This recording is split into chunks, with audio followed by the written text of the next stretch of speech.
is no head of Hawks, there is no head of intelligence, there is no deputy National Commission of Detectives, and these are the things that these people who are scammed is a place that they should be running to. It doesn't exist. I hope and I wish that the president literally leads his government and the cabinet on finding the solution quick on this matter. Is a matter for government now. Yes. I hear that Judge Maya was talking about requesting Judge Letwaba to go and stay home because of 2.5 million accusation of bribe from Mlife. This is a judge now. I'm not talking about magistrate or prosecutor. Your chief of prosecution in Gauteng is home, is to be investigated. So I think somebody somewhere must find a solution, and the solution must be quick. Otherwise, South Africans are going to run helter-skelter.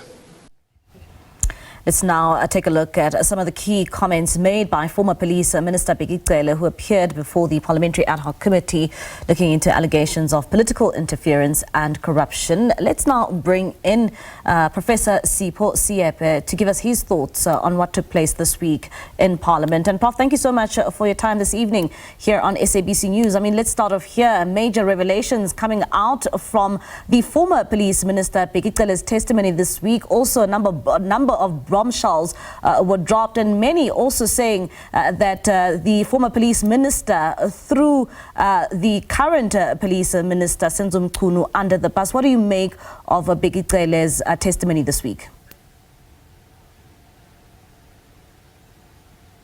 Prof, are you there? A suggestion that he threw the minister under the bus is actually correct. Because he negated almost every argument that the Minister of Police, who was on leave, had presented. The first one was the suggestion that the PKTT was ineffective. Effectively, what he did was to point out that the other submissions by Mkhwanazi, by Masemola, by even the president himself, is a version that needs to be believed, and therefore his version could not be true. So that is the first thing that he mentioned. The second issue that he raised was around the notion of disbandment, whether the minister had authority to do so. And he pointed out that the minister was mistaken in his own understanding, and therefore suggesting that his version is not true.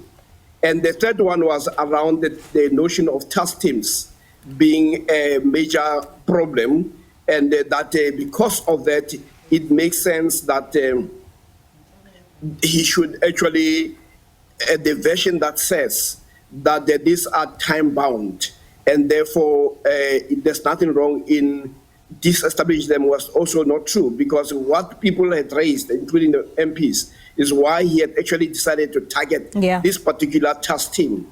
So in a sense, you found the minister's version being contradicted almost at every angle and level by Bheki Cele. So effectively, what it does, it says that the minister could not have been telling the truth, because the version that he has is contradicted. The other thing that was very serious is his claim that he does not know Matlala. Now it is emerging from a number of quarters that he may have actually met Matlala. So the minister finds himself in really hot water. So I think the so-called bombshells were simply a negation of the minister's version. Yeah, and Prof, I mean, when you look at this testimony even more broadly, now Bheki Cele then calling on for President Cyril Ramaphosa to intervene, because it seems as if there is tension in the top structure of the police in the country. How concerned should we be as a country when it seems as if the top cops in this country are gunning for each other? Mkhwanazi, in his submission and on the 6th of July, tried to make one point clear, that his public statement and press conference was a cry for help, that if we do not address that, you're going to end up with police shooting each other. And once you reach that stage, then you have no government. And also with the new revelations about the judges being pointed out, you do need much more. The president cannot be on the sideline and say, I'm going to wait. We are in a very serious crisis, a crisis of confidence, trust in the police force. And if you do not trust the police force, then the whole criminal justice system collapses.